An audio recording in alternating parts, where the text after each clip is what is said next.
Today, I'm going to share with you a secret that could transform your small business. So keep on watching to find out what it is, why you need it, and I'll even take you on a behind the scenes of one of my own. Hi friend, I'm Andy and welcome back to my channel. So first off, what am I talking about? Well, I'm sure in your business you have routine tasks that you do around how your business operates. For example, preparing a proposal or doing some online marketing or reconciling your accounts.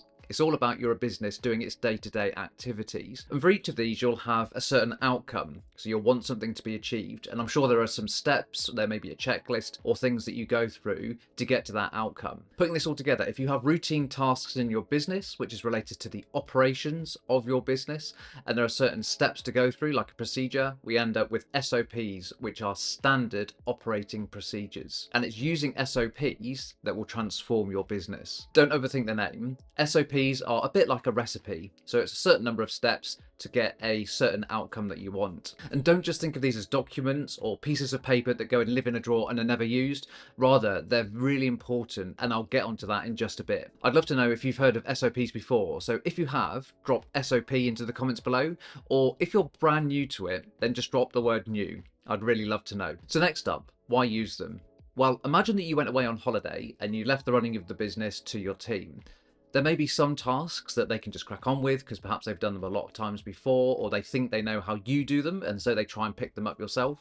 But there may be a few things where they just haven't got a clue, they don't know where the information is, and so stuff just waits until you get back. Imagine the situation where perhaps you've got annoyed clients who've been waiting and waiting and they've not had any responses because only you can deal with it. Or maybe work's been delivered, but the work is all full of mistakes and it needs to be redone. Ultimately, it'll end up taking more time and costing more money for rework or trying to fix everything that either didn't get done or was done wrongly before. And that's where SOPs come in. First up, SOPs provide some form of standardization, so every time that a process is used, it ends up with the same result. It also provides more clarity and it helps with communication because everybody knows who is responsible for doing the SOPs, they know where the SOPs live, and they can go and just follow this set of instructions.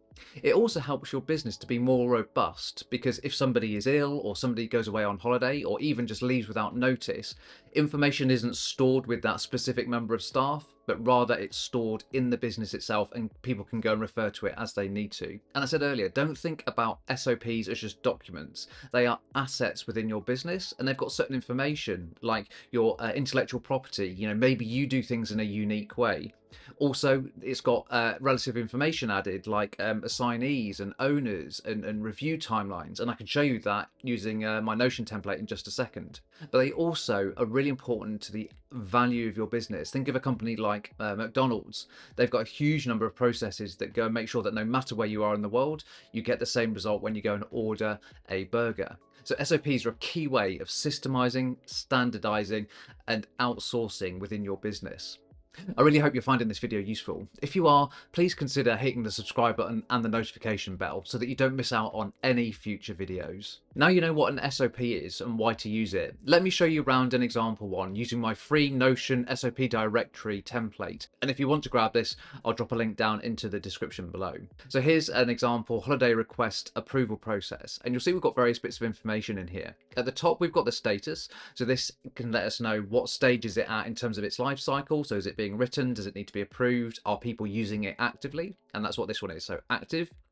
We can then see the assignee. So that's who is it currently with in terms of that life cycle. So is it with somebody because they need to go and review it to approve it? Or is it currently just with the users and they are using it? So we can see that here at the top with the assignee. Also, what area or department does it belong to? So this is admin. And then when was the last update? So when were changes last made to it? So you can see that was a few days ago. Then on the right hand side, we've got a couple more bits of information. So who's the owner? So this is who is ultimately responsible for writing it, making sure it's up to date and that it's used within the organization. And then we've got the users. So we've got a few people here.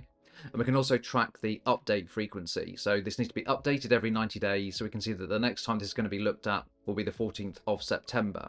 So first is just some background information. So what is the purpose of this SOP or this asset? So it's to review holiday requests and approve them whilst ensuring that there's no impact on the business, maybe with lots of people being away. We can also see what the scope is. So what is it in terms of the boundaries of the process, tools, locations, departments, etc. So this one just covers the managerial approval of holiday. It's going to be for all departments. And we also need to use a holiday tracker spreadsheet. Underneath, the context, so this is part of the wider holiday request process. Then we've got the key roles and responsibilities. So we can see that Samantha Brown, head of HR. So Samantha is responsible as the owner. And then we've got all company employees. Those are the end users. Underneath, we've got no definitions or abbreviations, so we can leave those. And then we get to the actual process. So we can see here, we've just got a step-by-step guide, really simple, about what they need to open. And we could put a link here to the actual spreadsheet. We've got checking the holiday, step by step, so it's really clear. And we could also be even more explicit by putting in diagrams, checklists, or we could even record a video like a Loom, or put it on YouTube. So those are the process. Any tools or materials needed, documentation, and then we can also store here a record of when was it drafted, when was it signed off, and then when was it launched as well. So that's just an example of a simple SOP, but by storing all the information in one place, it's very clear, and you can imagine that if somebody went away, they could just go and follow this really, really easily. Again, if you do want to go and download the template, it's free. I'll drop the link down into the description below, so go ahead, grab it, have a look around, and yeah, have a go at using it in your business. I've seen loads of small businesses make lots of mistakes when trying to use SOPs. So if you want to avoid the top 3 most costly mistakes, then just go and check out the video here.